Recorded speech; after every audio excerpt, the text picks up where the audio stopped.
नमस्कार दोस्तों, आज की कहानी है सुहाग का शव।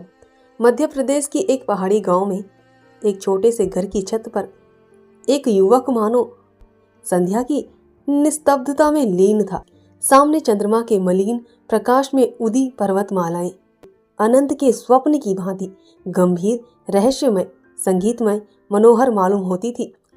उन पहाड़ियों के नीचे जलधारा की एक रोप्य रेखा ऐसी मालूम होती थी मानो उन पर्वतों का समस्त संगीत, समस्त गंभीर्य, संपूर्ण रहस्य इसी उज्जवल प्रवाह में लीन हो गया है। युवक की वेशभूषा से प्रकट होता था कि उसकी दशा बहुत संपन्न नहीं है। हाँ, उसके मुख से तेज और मनस्विता झलक रही थी। उसकी आंखों पर ऐनक ना थी, न मूछें मुड़ी हुई थी, न बाल संवारे हुए थे, कलाई पर घड़ी ना थी, यहाँ तक कि कोट के जेब में फाउंटेन पेन भी ना था। या तो वह सिद्धांतों का प्रेमी था या आडंबरों का शत्रु। युवक विचारों में मौन उसी पर्वतमाला की ओर देख रहा था कि सहसा बादल की गरज से भयंकर ध्वनि सुनाई दी। नदी का मधुर गान उस भीषण नाद में डूब गया। ऐसा मालूम हुआ मानो उस भयंकर नाद ने पर्वतों को भी हिला दिया है, मानो पर्वतों में कोई घोर संग्राम छिड़ गया है। यह रेलगाड़ी थी जो नदी पर बने हुए पुल से चली आ रही थी। एक युवती कमरे से निकलकर छत पर आई और बोली, आज अभी से गाड़ी आ गई, इसे भी आज ही वैर निभाना था। युवक ने युवती का हाथ पकड़कर कहा, प्रिये, मेरा जी चाहता है कहीं ना जाऊं। मैंने निश्चय कर लिया है। मैंने तुम्हारी खातिर से हामी भर ली थी, पर अब जाने की इच्छा नहीं होती। 3 साल कैसे कटेंगे? युवती ने कातर स्वर में कहा, 3 साल के वियोग के बाद फिर तो जीवन प्रयत्न कोई बाधा ना खड़ी होगी। जीवन प्रयत्न कोई बाधा ना खड़ी होगी। एक बार जो निश्चय कर लिया है उसे पूरा ही कर डालो। अनंत सुख की आशा में मैं सारे कष्ट झेल लूंगी। यह कहते हुए युवती जलपान लाने के बहाने से फिर भीतर चली गई। आंसुओं का आवेग उसके काबू से बाहर हो गया।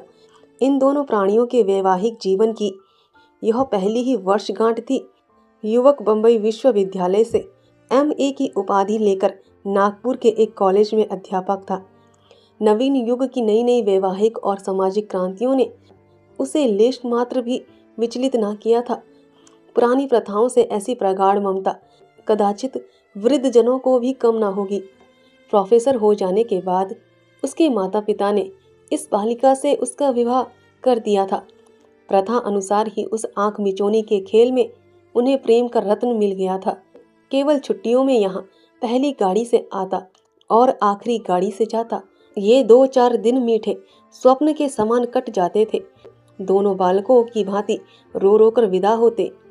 इसी कोठे पर खड़ी होकर वह उसको देखा करती जब तक निर्दयी पहाड़ियां उसे आड़ में न कर लेती। पर अभी साल भी न गुजरने पाया था कि वियोग ने अपना षड्यंत्र रचना शुरू कर दिया।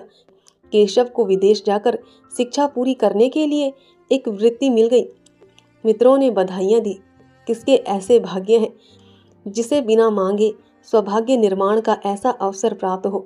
केशव बहुत प्रसन्न था। वह इसी दुविधा में पड़ा हुआ घर आया। माता पिता और अन्य संबंधियों ने इस यात्रा का घोर विरोध किया। नगर में जितनी बधाइयां मिली थी, यहाँ उससे कहीं अधिक बाधाएं मिली। किंतु सुभद्रा की उच्चाकांक्षाओं की सीमा न थी। वह कदाचित केशव को इंद्रासन पर बैठा हुआ देखना चाहती थी। उसके सामने तब भी वही पति सेवा का आदर्श होता था। वह तब भी उसके सिर में तेल डालेगी, उसकी धोती छांटेगी, उसके पांव दबाएगी और उसके पंखा झेलेगी। उपासक की महत्वाकांक्षाएं उपास्य ही के प्रति होती हैं। वह उसको सोने का मंदिर बनवाएगा, उसके सिंहासन को रत्नों से सजाएगा, स्वर्ग से पुष्प लाकर भेंट करेगा, पर वह स्वयं वही उपासक रहेगा। जटा के स्थान पर मुकुट या कोपिन की जगह पीतांबर की लालसा उसे कभी न सताती। सुभद्रा ने उस वक्त तक दम ना लिया जब तक केशव ने विलायत जाने का वादा ना कर लिया। माता पिता ने उसे कलंकिनी और न जाने क्या क्या कहा, पर अंत में सहमत हो गए। सब तैयारियां हो गई। स्टेशन समीप ही था। यहाँ गाड़ी देर तक खड़ी रहती थी। स्टेशनों के समीपस्थ गांव के निवासियों के लिए गाड़ी का आना शत्रु का धावा, नहीं मित्र का पर्दा प्रण है। गाड़ी आ गई। सुभद्रा जलपान बनाकर पति का हाथ धुलाने आई थी। इस समय केशव की प्रेम कातर आपत्ति ने उसे एक क्षण के लिए विचलित कर दिया। हाँ, कौन जानता है 3 साल में क्या हो जाए। मन में एक आवेश उठा। कह दूं, प्यारे मत जाओ, थोड़े ही खाएंगे, मोटे ही पहनेंगे, रो रो कर दिन तो ना कटेंगे। कभी केशव के आने में 1 आधा महीना लग जाता था तो वह विकल हो जाया करती थी। यही जी चाहता था उड़कर उसके पास पहुंच जाऊं। फिर ये निर्दयी 3 वर्ष कैसे कटेंगे। लेकिन उसने कठोरता से इन निराशाजनक भावों को ठुकरा दिया और कांपते कंठ से बोली, जी तो मेरा भी यही चाहता है। जब 3 साल का अनुमान करती हूँ तो एक कल्प सा मालूम होता है, लेकिन जब विलायत में तुम्हारे सम्मान और आदर का ध्यान करती हूँ तो ये 3 साल 3 दिन के मालूम होते हैं। तुम तो जहाज पर पहुँचते ही मुझे भूल जाओगे। नए नए दृश्य तुम्हारे मनोरंजन के लिए आ खड़े होंगे। यूरोप पहुंचकर विद्वानों के सत्संग में तुम्हें घर की याद भी न आएगी। मुझे तो रोने के सिवा और कोई धंधा नहीं है। यही स्मृतियां ही मेरे जीवन का आधार होगी। लेकिन क्या करूं, जीवन की भोग लालसा तो नहीं मानती। फिर जिस वियोग का अंत जीवन की सारी विभूतियां अपने साथ लाएगा, वह वास्तव में तपस्या है। तपस्या के बिना तो वरदान नहीं मिलता। केशव को भी अब ज्ञात हुआ कि क्षणिक मोह के आवेश में सौभाग्य निर्माण का ऐसा अवसर त्याग देना मूर्खता है। खड़े होकर बोले, रोना धोना मत, नहीं तो मेरा जीना लगेगा। सुभद्रा ने उसका हाथ पकड़कर हृदय से लगाते हुए उनके मुंह की ओर सजल नेत्रों से देखा और बोली, पत्र बराबर भेजते रहना। सुभद्रा ने फिर आंखें में आंसू भरे हुए मुस्कुराकर कहा, देखना विलायती मिसों के जाल में न फंस जाना। केशव फिर चारपाई पर बैठ गया और बोला, तुम्हें यह संदेह है तो लो, मैं जाऊंगा ही नहीं। सुभद्रा ने उसके गले में बाहें डालकर विश्वासपूर्ण दृष्टि से देखा और बोली, मैं दिल लगी कर रही थी, अगर इंद्रलोक की अप्सरा भी आ जाए तो आंख उठाकर ना देखूं। ब्रह्मा ने ऐसी दूसरी सृष्टि की ही नहीं। बीच में कोई छुट्टी मिले तो एक बार चले आना। नहीं प्रिय, बीच में शायद छुट्टी ना मिलेगी, मगर जो मैंने सुना कि तुम रो रो कर घुली जाती हो, दाना पानी छोड़ दिया है, तो मैं अवश्य चला आऊँगा। ये फूल जरा भी कुम्हलाने ना पाए। दोनों गले मिलकर विदा हो गए। बाहर संबंधियों और मित्रों का एक समूह खड़ा था। केशव ने बड़ों के चरण छुए, छोटों को गले लगाया और स्टेशन की ओर चले। मित्रगण स्टेशन तक पहुंचाने गए। एक क्षण में गाड़ी यात्री को लेकर चल दी। उधर केशव गाड़ी में बैठा हुआ पहाड़ियों की बहार देख रहा था।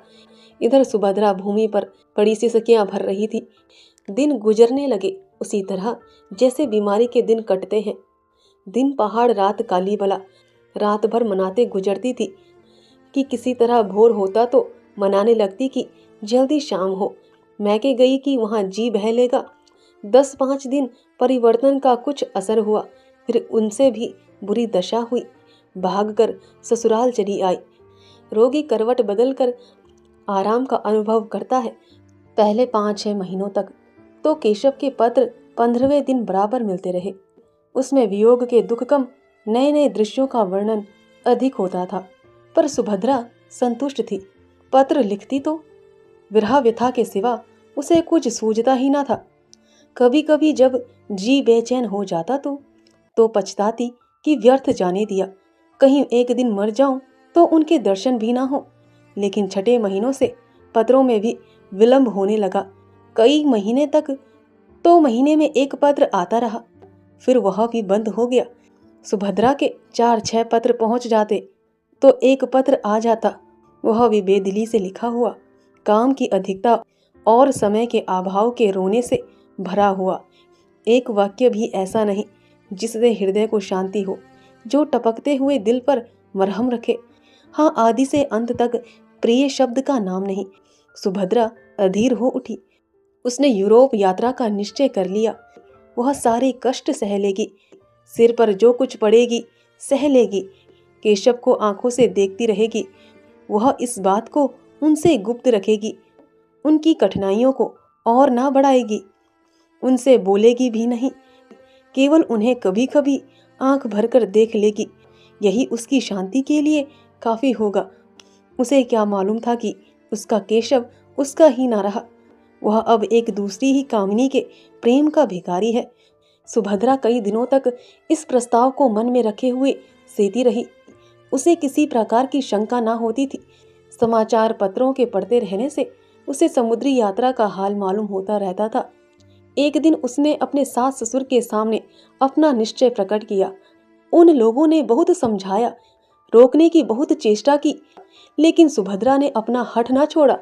आखिरी जब लोगों ने देखा कि यह किसी तरह नहीं मानती, तो राजी हो गई। मैके वाले समझाकर हार गए। कुछ रुपए उसने स्वयं जमा कर रखे थे, कुछ ससुराल में मिले। माँ बाप ने भी मदद की। रास्ते के खर्च की चिंता ना रही। इंग्लैंड पहुंचकर वह क्या करेगी, इसका अभी उसने कुछ निश्चय ना किया। इतना जानती थी कि परिश्रम करने वालों को रोटियों की कहीं कमी नहीं रहती। विदा होते समय सास और ससुर दोनों स्टेशन तक आए। जब गाड़ी ने सीटी दी तो सुभद्रा ने हाथ जोड़कर कहा, मेरे जाने का समाचार वहां ना लिखिएगा, नहीं तो उन्हें चिंता होगी और उन्हें और पढ़ने में उनका जी ना लगेगा। ससुर ने आश्वासन दिया। गाड़ी चल दी। लंदन के उस हिस्से में जहां इस समृद्धि के समय में भी दरिद्रता का राज्य है। ऊपर के एक छोटे से कमरे में सुभद्रा एक कुर्सी पर बैठी है। उसे यहाँ आए आज 1 महीना हो गया है। यात्रा के पहले उसके मन में जितनी शंकाएं थी, सभी शांत होती जा रही हैं। बम्बई बंदर में जहाज पर जगह पाने का प्रश्न बड़ी आसानी से हल हो गया। वह अकेली औरत ना थी जो यूरोप जा रही हो। 5-6 स्त्रियां और भी उसी जहाज से जा रही थी। सुभद्रा को न जगह मिलने में कोई कठिनाई हुई, न मार्ग में। यहाँ पहुंचकर और स्त्रियों से संग टूट गया। कोई किसी विद्यालय में चली गई, 2-3 अपनी पतियों के पास चली गई जो यहाँ पहले आ गए थे। सुभद्रा ने इस मोहल्ले में एक कमरा ले लिया। जीविका का प्रश्न भी उसके लिए बहुत कठिन ना रहा। जिन महिलाओं के साथ वह आई थी, उनमें कई उच्च अधिकारियों की पत्नी थी। कई अच्छे अच्छे अंग्रेज घरानों से उनका परिचय था। सुभद्रा को 2 महिलाओं को भारतीय संगीत और हिंदी भाषा सीखने का काम मिल गया। शेष समय में वह कई भारतीय महिलाओं के कपड़े सीने का काम कर लेती है। केशव का निवास स्थान यहाँ से निकट है, इसलिए सुभद्रा ने इस मोहल्ले को पसंद किया है। कल केशव उसे दिखाई दिया था। ओह, उन्हें बस से उतरते देखकर उसका चित्त कितना आतुर हो उठा था। बस यही मन में आता था कि दौड़कर उनके गले से लिपट जाएं। क्यों जी, तुम यहाँ आते ही बदल गए। याद है तुमने चलते समय क्या क्या वादा किए थे। उसने बड़ी मुश्किल से अपने को रोका था। तब से इस वक्त तक उसे मानो नशा सा छाया हुआ है। वह उनके इतने समीप है, चाहे रोज उन्हें देख सकती है, उनकी बातें सुन सकती है, हाँ, स्पर्श तक कर सकती है। अब यह उससे भागकर कहाँ जाएंगे। उनके पत्रों की अब उसे क्या चिंता है। कुछ दिनों के बाद संभव है वह उनसे होटल के नौकरों से जो चाहे पूछ सकती है। संध्या हो गई थी। धुएं में बिजली की लालटेनें रोती आंखें की भांति ज्योतिहीन सी हो गई थी। गली में स्त्री पुरुष सैर करने जा रहे थे। सुभद्रा सोचने लगी, इन लोगों को आमोद से कितना प्रेम है। मानो किसी की चिंता ही नहीं, मानो सभी संपन्न हैं। जब ही ये लोग इतने एकाग्र होकर सब काम कर सकते हैं, जिस समय जो काम करने हैं जी जान से करते हैं। खेलने की उमंग है तो काम करने की भी उमंग है। और एक हम है, न हंसते हैं न रोते हैं, मौन बने बैठे रहते हैं। स्फूर्ति का कहीं नाम नहीं। काम तो सारे दिन करते हैं, भोजन करने की फुर्सत भी नहीं मिलती। पर वास्तव में चौथाई समय भी काम में नहीं लगते, केवल काम करने का बहाना करते हैं। मालूम होता है जाति प्राण शून्य हो गई है। सहसा उसने केशव को जाते देखा। हाँ, केशव ही था। कुर्सी से उठकर बरामदे में चली आई। प्रबल इच्छा हुई कि जाकर उनके गले से लिपट जाए। उसने अगर अपराध किया है तो उन्हीं के कारण तो। यदि वह बराबर पत्र लिखते जाते तो वह क्यों आती। लेकिन केशव के साथ यह युवती कौन है? अरे, केशव उसका हाथ पकड़े हुए है। दोनों मुस्कुरा मुस्कुरा कर बातें करते चले जाते हैं।